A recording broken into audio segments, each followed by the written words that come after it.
క్రీస్తు వాక్యము మీలో సమృద్ధిగా నివసింపనీయుడి. కొలెస్సీలకు రాసిన పత్రిక 3:16. దేవుని వాక్యం నేను బ్రతికిస్తుంది. దేవుని ఎదుట పాపం చేయకుండానట్లు హృదయములో వాక్యము ఉంచుకోవాలి. దేవుని వాక్యము బాధలలో నెమ్మది కలగజేయును. ఆయన వాక్యము పాదములకు దీపము. నన్ను వెంబడించేవాడు చీకట్లో నడవక జీవపు వెలుగు కలిగి ఉండునని ప్రభువైన యేసుక్రీస్తు సెలవిస్తున్నాడు. దేవుని వాక్యము వినుట వలన విశ్వాసం కలుగును. విశ్వాసముతో పరలోక రాజ్యము చేరుదము.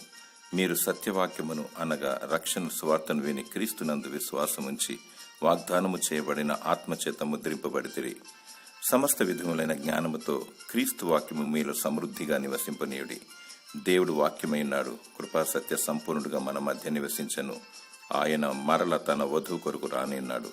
పరిశుద్ధమైన వధువుగా సిద్ధపడు.